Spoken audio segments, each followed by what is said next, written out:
Hey y'all, so your girl really got story times, and the Lord has been wanting me to share. I don't know how many parts I want this story to be, if I want to break it down, or if I just want to tell it all in one setting. But this is a story of how God removed a Judas out of my life. And if you guys don't know what a Judas is, it's basically someone who's really close to you, that's kind of like a best friend, that really does not mean well for your life. It's like the person is having like a hidden agenda. For some people it's more extreme, for some people it's not as extreme, but these people have a hidden agenda and they are not your friends for real. Y'all can see this in the Bible when it comes to Jesus, where Judas betrayed Jesus, sitting at the table with Jesus, breaking bread with Jesus, and everything, but yet was ready to show his true colors. So I'm gonna just start from the beginning. This friend, at first we wasn't really that close, if I'm being honest, and this was like peak me coming into Christ. I noticed that I experienced the most warfare when I was first coming to Christ. Because the enemy, he doesn't really fight you when you're in the world, but when you're trying to get out of the lifestyle that you was in, all hell literally starts to break loose. So yeah, I used to be comfortable around this person. We used to talk. We actually went to school together. We're gonna call her A because her name actually does start with an A. And if she ever sees this video, it really doesn't matter because this is my testimony, number one. Number two, I've already reached out to her after all of this and apologized. And I was apologizing when I didn't even do anything wrong, but that's just how I am.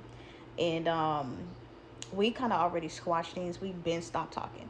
I forgive so I can be forgiven, because y'all know forgiveness, if you don't forgive, God cannot forgive you. So yeah, me and A, we used to go to school together, but I feel like we didn't really get that close until after I graduated. After I graduated, y'all, God started pulling on me, like literally pulling on me in the year of 2021.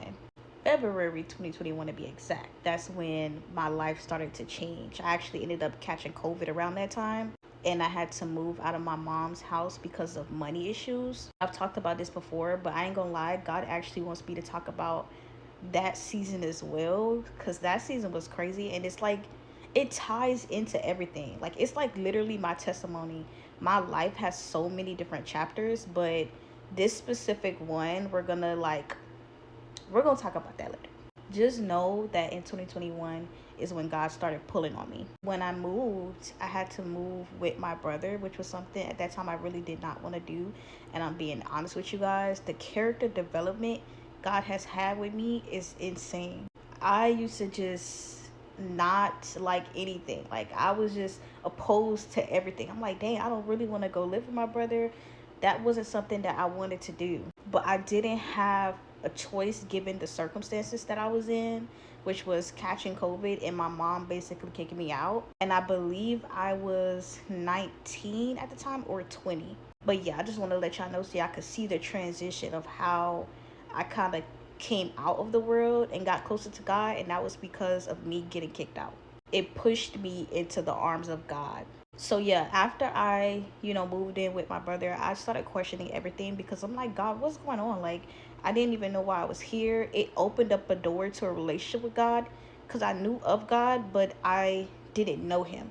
So there wasn't really no communication after, me just going to church, and I was just one of those people that was just sitting in the church house, but I wasn't really living for God.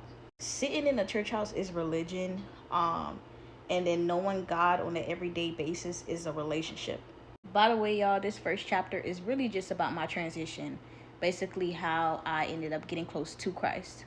So yeah, when I moved in with my brother, I started questioning everything, because I started to be angry. I was full of anger and rage. I didn't know that these were spirits. I actually ended up lashing out as well, like flipping out. And that was actually like a demonic manifestation that I did not even know.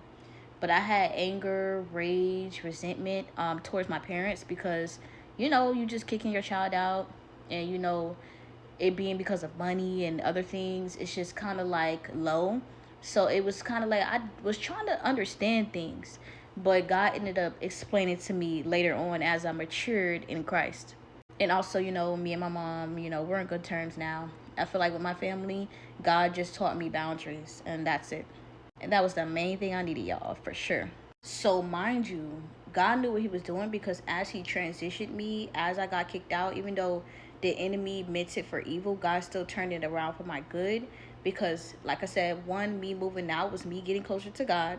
And also, me moving out, I moved pretty far from where I used to live. So that means all the people I used to be around, God basically stripped them from me.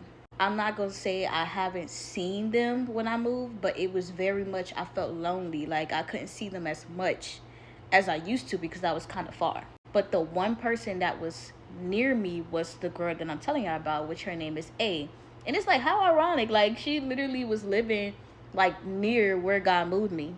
And I'm telling y'all, I'm not perfect. I've done things, and I'm probably a part of somebody else's testimony about some things that I've done. Because I know for sure I was not perfect. I'm still not perfect, okay? So I'm not going to sit here and paint a picture like I was just this perfect person, because I was not. So most of the times I would go over to her house, because I was going through so much in my own life that it was like her house was kind of like an escape for me. Her mom was super cool, super chill. God bless her. I pray that they're all doing okay. But yeah, like I used to go over there, and it was just very, it was like free. It was like something I never experienced. Like I could see how blessed she was. So I will always remind her of how blessed she was. Like a nice house, a mom that cooks for you, and that actually pours out their love on you, take you everywhere. You gotta really be grateful for that.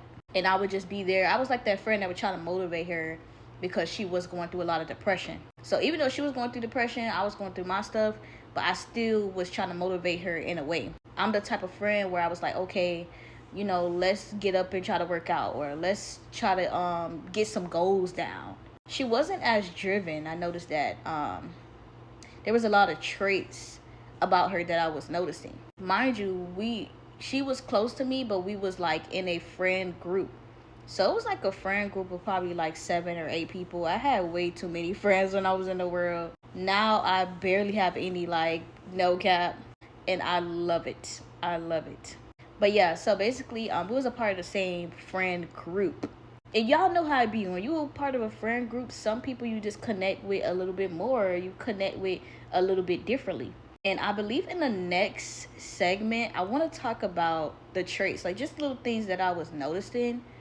But this is just the transition, so y'all can know this is how I ended up moving closer to her. So that opened the door to me spending more time with her. So yeah, come back for part 2.